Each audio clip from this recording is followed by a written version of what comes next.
Hello, my name is Dejan Micic, and I'm an assistant professor at the University of Chicago in the section of Gastroenterology, Hepatology, and Nutrition. Today, we will present a special webinar brought to you by the Gastrointestinal Research Foundation at the University of Chicago on the role of diet and nutrition in inflammatory bowel disease. Following our discussion on the impact of diet in the development of IBD, Courtney Schuchmann will highlight specific diets popular among individuals with inflammatory bowel disease. Importantly, she will discuss the scientific evidence supporting specific diets, as well as discuss diets that have been popularized without specific scientific evidence. My colleague Edwin McDonald will then break down diet into its specific components. Particularly, he will look at saturated fats, food additives, and emulsifiers, which are now gaining traction based on scientific evidence showing the promotion of inflammation. As part of the management of inflammatory bowel disease, individuals at times will still require surgery, including the creation of an ostomy, which alters the gastrointestinal tract's ability to handle both macronutrients and liquids. Elizabeth Wall will focus on the specific alterations required to one's diet following the creation of an ostomy.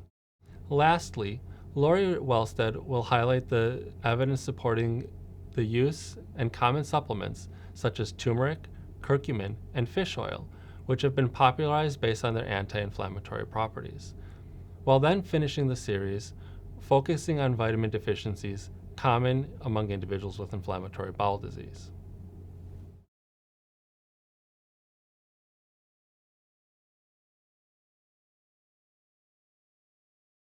Now we first have to ask, why is diet even important in IBD? Currently, over 200 genetic factors have been identified with the development of Crohn's disease and ulcerative colitis, and the current assumption is that IBD develops due to environmental triggers in genetically susceptible individuals. Something is turning on the immune system, and there's a failure to dampen the immune response.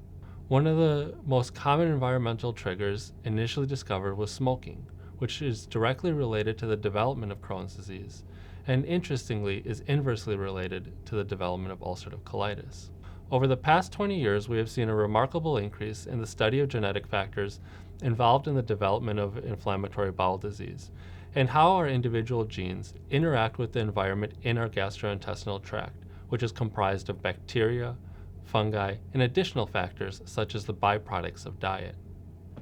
Interestingly, one of the first studies to demonstrate the impact of diet on our gut microbiota came from the University of Chicago, led by Jean Chang. Here, mice were prescribed a diet high in milk fat, which contains primarily saturated fat, as well as other groups of mice that were given polyunsaturated fat in their diet or a low-fat diet. As can be seen on the right of the screen, mice given a diet high in milk fat had alterations in their gut bacteria, which included the introduction of a specific strain related to inflammation.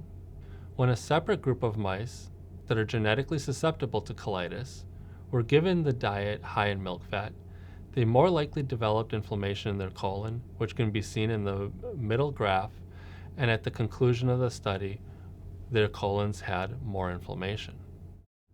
Now we are approaching nearly 10 years since the publication of this sentinel paper, and we are starting to see clinical studies and human-based studies supporting the evidence of a low-fat diet or a diet high in healthy fats for individuals with colitis, and this will be discussed further by Dr. McDonald. Another way to look at the role of diet in the development of inflammatory bowel disease is to look at the population trends, and specifically how changes in diet over time might be impacting the development of IBD. Particularly in developing countries, we are seeing an increase in the incidence of IBD, and diet is one of the primary factors that is changing in these countries going through westernization. In this specific study, average diet intakes of fat and omega-6 fatty acids, or the pro-inflammatory fats, was directly related to the increase in the incidence in the diagnosis of Crohn's disease, and similar subsequent studies have also shown similar trends with ulcerative colitis. Although one might take away from the studies shown that dietary fats are intrinsically related to the development and persistence of IBD, it is important to remember that diet is more than just the macronutrients. Additional food additives and preservatives, which are increasing in use and increasing in popularity, have been shown in studies to follow a similar correlation with the development of IBD. One such additive is emulsifiers, which Dr. McDonald will further explore in his talk. It should be noted that this additive, which keeps water and fats from separating, can be found not surprisingly in ice cream and in chewing gum, but also interestingly in pickles. Recent work has shown that emulsifier intake can reduce the protective mucus layer that lines our intestines, allowing bacteria to interact with our immune system to promote disease in the case of IBD. So going forward through today's webinar, I urge you to consider the big picture of diet and its relationship to the development of IBD. Naturally, over time, our diets have undergone tremendous changes, and it's up to the scientific community to continue to explore these changes and their relationship to the development of disease. Much of this work on diet remains in its infancy, and hopefully in the coming years, we will be able to provide more standardized guidance on the recommended dietary intakes and interventions for individuals with IBD. Given the current state, I often recommend the use of diet as an additive factor to the management of IBD, not as a replacement for the currently recommended medical therapies. In addition, any use of diet should be discussed with one's physician, as self-imposed dietary restrictions have also been associated with negative outcomes in inflammatory bowel disease. With that, I hope that this introduction provided a basic understanding on the role diet can play on the development of IBD. In the coming talks, you will hear about specific diets, as well as dietary components, that will surely play a role in disease management over the coming years. Hello, my name's Courtney Schuchmann, and I'm a registered dietitian at the University of Chicago Medical Center within the Department of Gastroenterology. I will briefly be talking to you about some of the common diets for inflammatory bowel disease.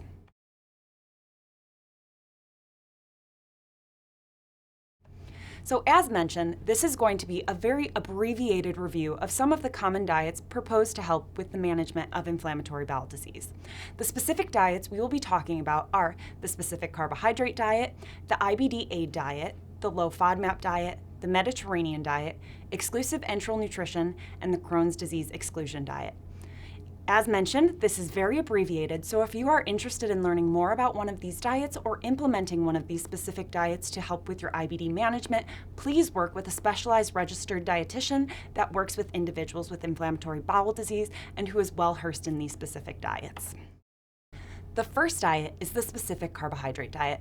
This was first developed by Dr. Sidney Haas for the treatment of celiac disease. It was then further popularized by Elaine Goschel in her book Breaking the Vicious Cycle, which described her daughter's experience with ulcerative colitis and using the specific carbohydrate diet to help manage her inflammatory bowel disease. This diet excludes more complex carbohydrates such as table sugars, lactose, and starches, however, allows for simple sugars, glucose, and fructose.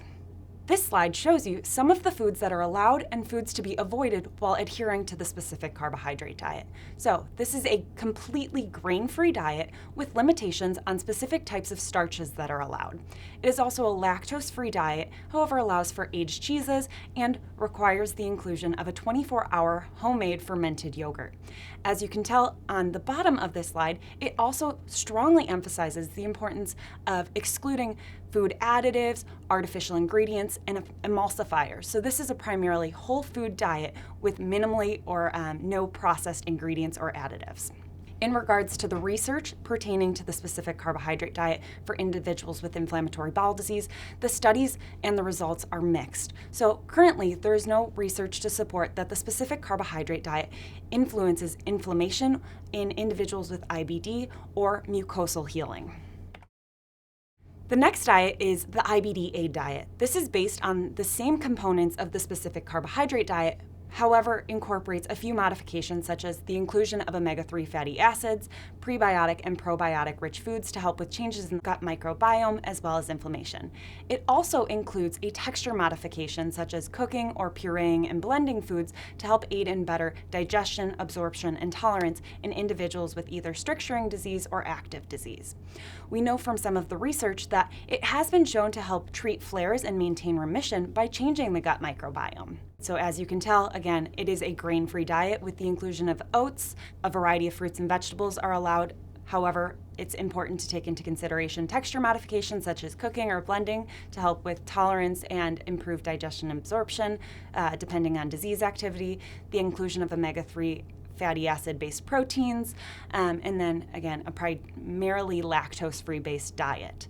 In regards to the research pertaining to the IBD-A diet in individuals with inflammatory bowel disease, currently there is no evidence to support that the IBD-A diet plays any role in inflammation or mucosal healing.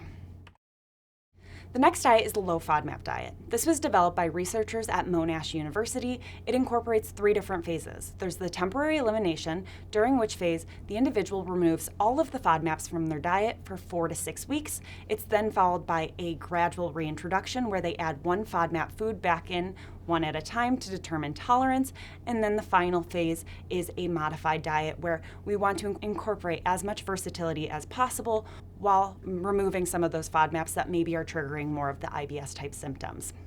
So this diet has been shown to help improve IBS symptoms, so irritable bowel syndrome symptoms, in individuals who have inflammatory bowel disease, yet their disease activity is well managed or quiescent.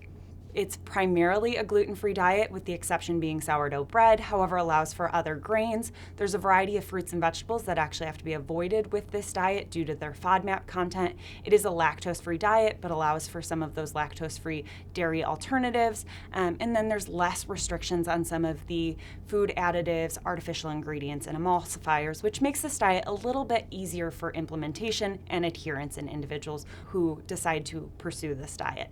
In regards to the research, there's no studies to support that the low FODMAP diet plays any role in inflammation or IBD management. However, again, it can help if you have some IBS type symptoms underlying your IBD.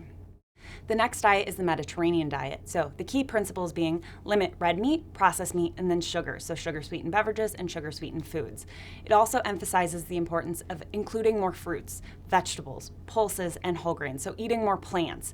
And then the inclusion of omega-3 fatty acids such as fatty fish, nuts, seeds, and olive oil. And then it also allows for wine in moderation. This diet has been proposed to help with a variety of disease management. However, in regards to inflammatory bowel disease, there's currently no studies or evidence to support that the Mediterranean diet plays any role in improving inflammation or mucosal healing in individuals with IBD.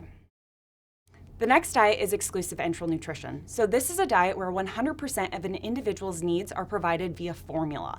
They can either consume the formula orally or through a nasogastric tube, which is an enteral nutrition tube, and during this time frame, they are only consuming formula and water. It is recommended that they adhere to this diet for somewhere between 6 to 12 weeks. The research shows that this has been found to help induce remission in children with Crohn's disease. It was also more likely to achieve remission compared to corticosteroids, and it helped improve growth, nutritional status, and bone health. Unfortunately, due to compliance and tolerability, evidence is weak in adults with Crohn's disease. So hopefully some larger scale studies are on their way to show that this could potentially be an option for adults with Crohn's. And then in regards to individuals with ulcerative colitis, there's currently no evidence to support that EEN helps induce or maintain remission if you have UC. The last diet is the Crohn's disease exclusion diet. So this is a whole food diet paired with partial enteral nutrition. So rather than 100% of your needs coming from a formula, approximately 50% comes from formula and the other 50% comes from whole foods. There is a list of specific mandatory foods that an individual is supposed to consume in addition to their formula, as well as a list of allowed foods. This diet is based on avoiding specific dietary components that may have adverse effects on the microbiome and intestinal healing. In regards to the research, CD/ED, when coupled with partial enteral nutrition, was found to be better tolerated in children in comparison to exclusive enteral nutrition and just as effective at achieving remission. However, there's currently no research in adults looking at the Crohn's disease exclusion diet coupled with partial enteral nutrition. And then this diet is not proposed for individuals with ulcerative colitis. So in summary, there's a variety of different diets proposed to help with the management of inflammatory bowel disease. Some of these diets may not be well tolerated during active disease or if you have stricturing due to the high fiber nature of the specific types of diets. So certain diet modifications might be necessary, such as texture modifications to help with improving digestion and absorption. There is currently minimal evidence to support the use of any specific diet for the treatment of IBD. We do know that exclusive enteral nutrition has been shown to help induce and maintain remission in children with Crohn's disease. However, adherence is difficult, and the research is not quite there yet in regards to adults with Crohn's disease. The low FODMAP diet, on the other hand, may be beneficial in helping manage irritable bowel syndrome symptoms in individuals with inflammatory bowel disease where your disease activity is currently well managed. Currently, there are ongoing trials to determine the efficacy of nutrition therapies for the treatment of IBD, so hopefully there's more to come on the role that diet plays in the management of your IBD. So in conclusion, if you're interested in implementing one of these specific types of diets or learning more about one of these diets, I strongly encourage you to work with a registered dietitian who specializes in inflammatory bowel disease. Thank you so much for listening. Again, my name's Courtney Schuchmann, and this was a very brief review over the common diets proposed to help with inflammatory bowel disease. Hello, I'm Dr. Ed McDonald. I'm one of the gastroenterologists at the University of Chicago. I'm also the Associate Director of Adult Clinical Nutrition and a trained chef. Today I'm going to be talking about emulsifiers. My goals for the talk are to define emulsifiers and to discuss the impact of emulsifiers on the gastrointestinal tract and inflammatory bowel disease. As I mentioned, I'm a trained chef, so emulsifiers are extremely important to me. One of the reasons why I worry about emulsifiers is I became a chef because I wanted to answer the question, what's wrong with the standard American diet? And I realized during medical school my training was inadequate, so I had to go to culinary school to learn more about food to put myself in a better position to answer this question. One of the answers that I've come up with is obvious. There's too much ultra-processed foods in the standard American diet. What is an ultra-processed food? But before we get into that, I want to point out that 60% of our calories for the average American comes from ultra-processed foods. This is a significant component of our dietary intake for the average person. This is also very different than how much ultra-processed foods are being consumed in France, where only about 36% of their calories come from ultra-processed foods. So what are ultra-processed foods? That's a good question. Many of you know what they look like, so your standard candies, etc. But there's multiple different types of food processing. So there's a NOVA classification that defines the processing of foods in 4 different categories. The first category would be your unprocessed foods and your minimally processed foods. These are your fresh foods, your frozen ingredients, things that look very almost similar to their natural state. Then your processed culinary ingredients like salt and spices. Your processed foods are your canned goods and dried fruits, etc. But your ultra-processed foods, these are a little different. These are foods that contain industrialized ingredients that you can't find at the supermarket. So again, these ingredients are chemicals that you just can't go to the store and buy. So emulsifiers are often industrialized ingredients. What are emulsifiers? Emulsifiers defined, they are a substance that stabilizes an emulsion and a particular food additive used to stabilize processed foods. So what does all this mean? When you think about emulsions, you see them all the time. If you go to the grocery store and go down the salad dressing aisle, that's probably the best example of emulsions you can come across. Now, some emulsions that don't involve emulsifiers, like the 2 pictures, or the 2 dressings I have in the middle here, you can see that the oil and the vinegar are separated.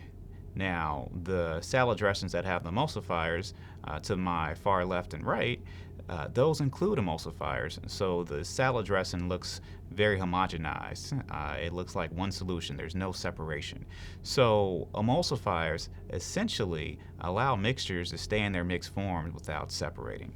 They've been around for a long time. So beeswax was the original emulsifier, and people used beeswax for emulsification during the ancient Greek times and ancient Roman times. In the 1900s, we started using egg yolks as emulsifiers. So some of my favorite French recipes involve using egg yolks as emulsifiers. And one of the best examples of that would be making your own mayonnaise. Now, modern day emulsifiers are very different. These aren't just your typical egg yolks. These are, again, industrialized ingredients that you can't typically find at the store. So when was the last time you bought propylene glycol at your favorite grocery store? Or you can't really find carboxymethylcellulose. That's actually one of the ingredients they use in liquid eye drops to keep your eyes moist if you're using artificial tears. And same with polysorbate 80. That's not in your, you can't find that at the checkout aisle. So can these emulsifiers affect the GI tract? There's multiple different ways that emulsifiers can affect the gastrointestinal tract. One way would be disrupting the GI tract's barrier function. So our gastrointestinal tract is protected by a mucus barrier that prevents microbes and proteins from interacting with the lining of our gastrointestinal tract and also our immune system. What emulsifiers do, they disrupt the mucus that makes up that barrier, and subsequently bacteria and various proteins may have an increased likelihood of coming in contact with our immune system that can have negative consequences. Another possibility, or another way that emulsifiers can affect the gastrointestinal tract, is that they can alter the gut microbiota. So the microbiota is the massive amounts of bacteria that live within our gastrointestinal tract. And these bacteria interact with our immune system, and also they can produce byproducts that may even have impact on our metabolism. So there was a study that demonstrated one emulsifier named polysorbate 80 can actually alter the types of bacteria that live in our gut. This has profound implications when it comes to the risk of developing inflammatory bowel diseases. They also may promote inflammation. So there was one study that found that when mice were fed a diet rich in emulsifiers, and specifically an emulsifier called carrageenan, in mouse models of inflammatory bowel disease, the inflammation that existed was worse in the mice that were fed the emulsifiers. Another possibility is that emulsifiers are also consumed by bacteria, which can produce harmful metabolic products. So one example would be a metabolic product called TMAO, which is produced by bacteria when they consume an emulsifier called phosphatidylcholine. So TMAO has been associated with an increased risk of developing cardiovascular disease. I think I would recommend to eat less ultra-processed foods. Thank you. Hi, my name is Elizabeth Wall, and I'm one of the dietitians here in the GI Nutrition section at the University of Chicago Medicine. Today, I will be talking to you about hydration. I'll be talking about what hydration actually is. I'll discuss how GI diseases can impact our ability to become hydrated and maintain that. I'll give you some signs and symptoms of dehydration and when you should probably pick up a glass and take a sip. And then I'll give you some recommendations for how to stay hydrated. Hydration is simply just drinking water and the body's ability to be able to absorb it. So again, for people with GI diseases, it may be more difficult to maintain hydration. Every cell in our body needs water. Our weight for adults is about 60% water. That means for someone who's 150 pounds, you have about 90 pounds of water in your body. Every cell, whether it's a bone cell, a fat cell, or a muscle cell, all needs water. In addition, our body fluids are made up of water, somewhere between 89–90%, all the way up to 99% of our fluid may be from water. So that includes blood, our urine to excrete waste products from our body, the GI secretions that we make in order to digest our food, whether it's gastric acid, bile, pancreatic enzymes. Even our small intestine secretes almost 2 liters of fluid a day, most of which is water.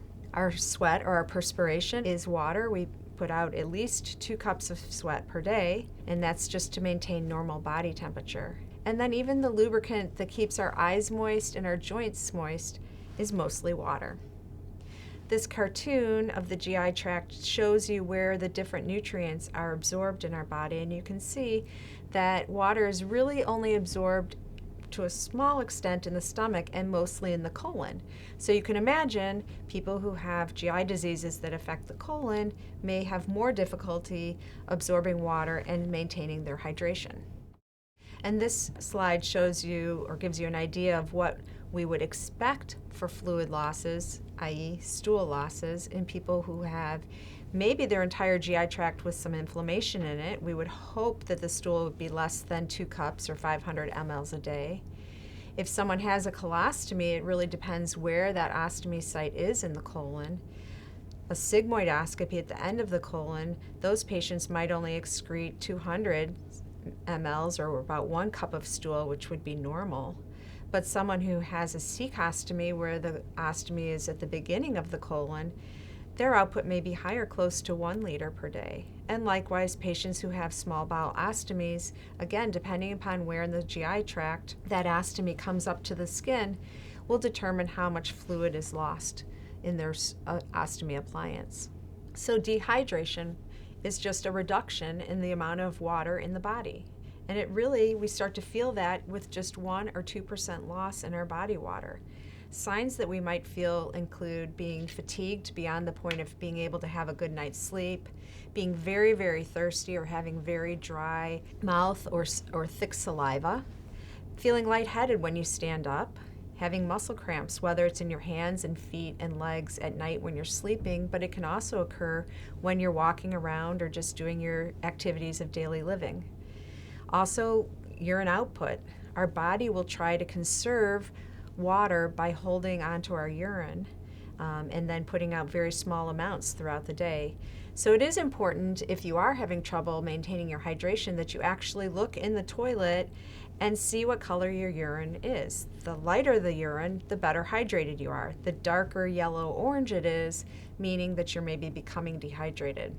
Why do we care about hydration? Well, of course, you're not going to feel well if you're dehydrated, but also over the long term, it can impact our kidneys by increasing our risk for kidney stone formation and also causing either acute or chronic kidney failure.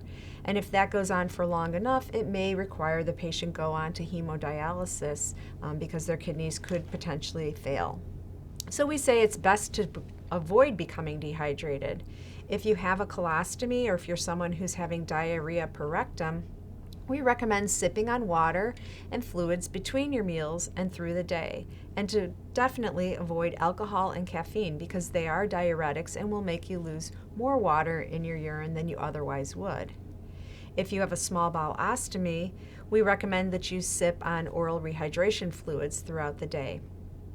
These special fluids promote absorption of water in the small intestine. If you remember that cartoon of the GI tract, water isn't naturally absorbed in the small intestine. You actually need a little bit of sugar and a little bit of salt to pull that water across the intestinal lining. Again, we would have you avoid alcohol, tea, and caffeinated beverages because that will exacerbate your dehydration, but also will have you avoid sugary fluids because those will rush through the GI tract and increase your ostomy output. So watching fruit juices, lemonade, sweet teas, even Ensure and Boost or those other oral nutrition supplements will actually cause dehydration in people with small bowel ostomies. Another word about oral rehydration solutions is that they're really for people who have diseases of their colon so that they can't normally absorb water, or those patients with small bowel ostomies.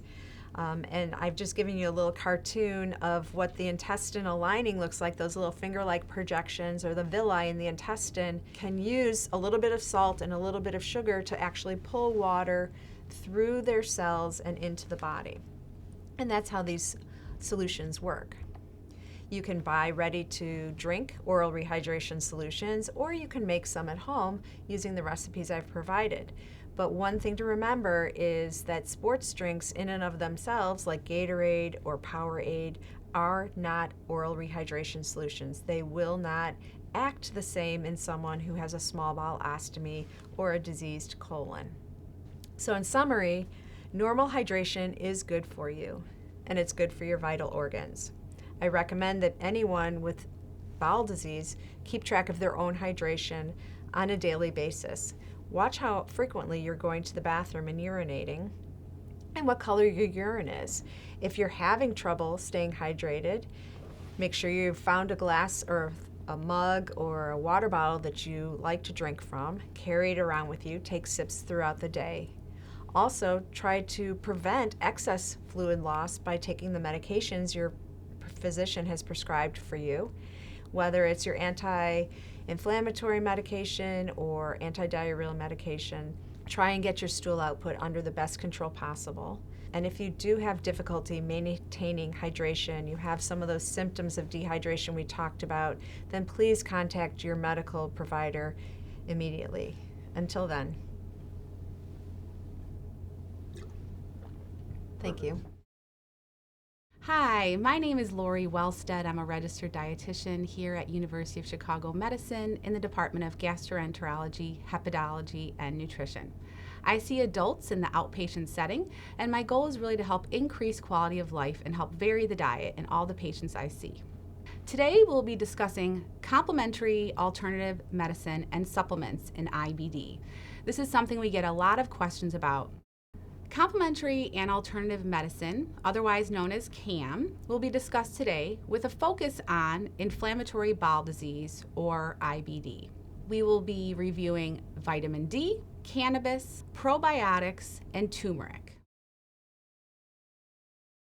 CAM is an umbrella term for a variety of treatment modalities. The goal is to help complement conventional treatment, and that is just what we'll discuss today with regard to IBD. There are a variety of mind-body techniques, which sometimes therapists or psychologists might help patients with, including even meditation, and then also biologically based ones, which we will be focusing on today. Supplements, including specifically vitamins, minerals, probiotics, and prebiotics. This slide is a courtesy of fellow dietitian Beth Wall here at University of Chicago. I think it's really a great visual aid to see where the vitamins and minerals are absorbed along the GI tract. It's a great window as well to see if patients have had surgeries or the specific area where they may be inflamed to really know what they might be at risk for deficiencies and what they might need to supplement. Again, before taking any supplements, discuss this with your IBD team. You may benefit from a daily multivitamin and mineral or a calcium and vitamin D, but again, discussing this with your team to know the exact doses that might benefit you. Further supplementation may be needed if you've had a history of surgery, are on specific medications, or depending on the location of your IBD. Some patients need to supplement further with vitamin B12, folate, zinc, and iron. So vitamin D has really been in the spotlight, not only for immune function, but also for inflammation. There was a recent review of 27 studies comprising over 8,000 individuals with IBD. Low levels of vitamin D were more associated with an increase in severe disease activity, so again, flares, inflammation, a decrease in quality of life. So again, thinking these patients had more anxiety, more depression, more fatigue, and also an increased risk of clinical relapse. So again, these patients are more at risk for hospitalization and surgery. So what is vitamin D? Vitamin D is a fat-soluble vitamin that acts almost like a hormone in our body. It affects our immune system and it affects inflammation. It's vital for the proper absorption of calcium. Normal levels are said to be above 30. And so up to 70% of patients with IBD have been actually found to be deficient in vitamin D. It's found in a few foods, including some oily fish, egg yolks, red meat, or liver. Again, some of these foods you might not be consuming very often. So again, it is important and the most effective to consider supplementation. We do know that the sun helps to convert with our skin into vitamin D, but again, this is not the most safe and effective way to increase our vitamin D levels. So probiotics have been quite a hot topic with regard to a variety of different diseases and conditions. So what are probiotics? They're actually a combination of live, beneficial bacteria and yeasts. We have a mixture of good and bad bacteria throughout our GI tract. The goal is really to have a diverse population. And so again, we can't necessarily get rid of all the bad bacteria, but we want to increase the good bacteria to help kind of fight whatever might come our way. Not all probiotics are created equal. So this is something to remember. There are a variety of species and strains, and again, they're not regulated by the FDA or the Food and Drug Administration, unlike medications. It is also important to take note that if you are ingesting billions of bacteria, you might have some overt GI side effects, meaning if you're consuming billions of bacteria, upon that first day or so, you might experience cramping, abdominal pain, diarrhea, and gas and bloating. So as far as IBD is concerned and studies with regard to probiotics, at this time, there's no evidence to support usage in Crohn's disease. There's been no improvement in any stage of Crohn's disease with the use of probiotics. On the other hand, ulcerative colitis has seen some benefits. The first probiotic, E. coli Nissl 1917, did show equal benefit to mesalamine, which is a medication used in ulcerative colitis. But unfortunately, at this time, it's not yet commercially available.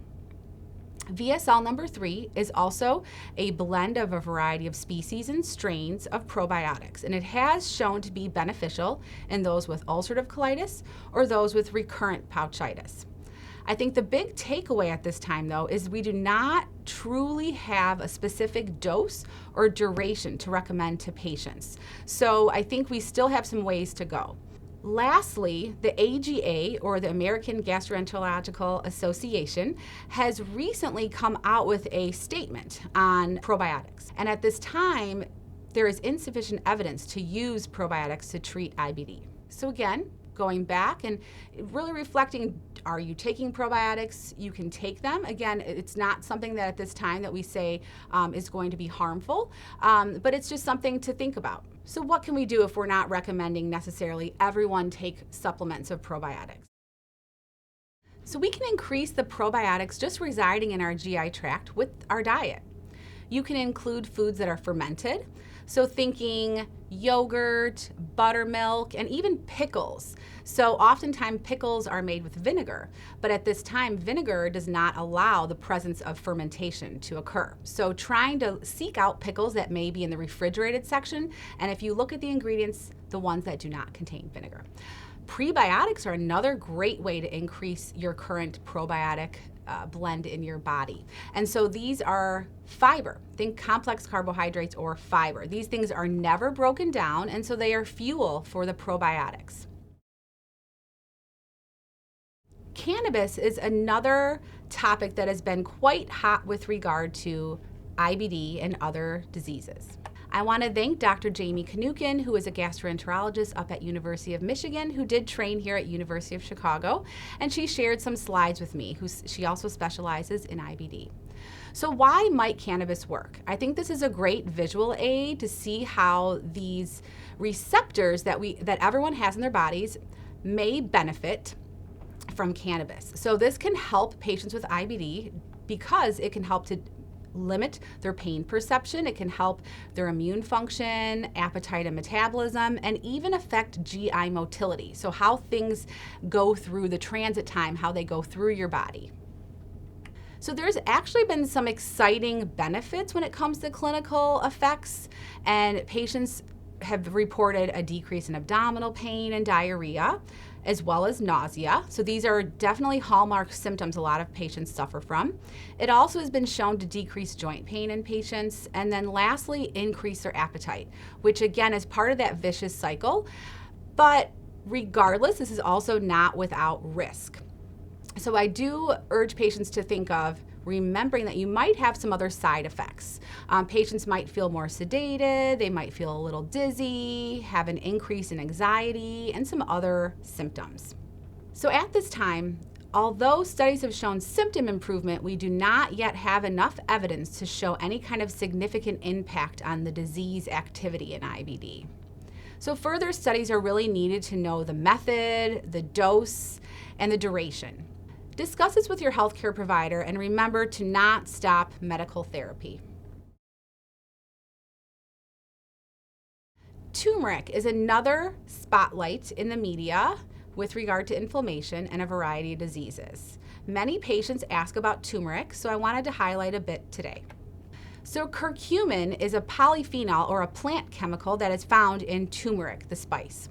In Ayurvedic and traditional Chinese medicine, it has been used for thousands of years as an anti-inflammatory, antimicrobial, and antioxidant.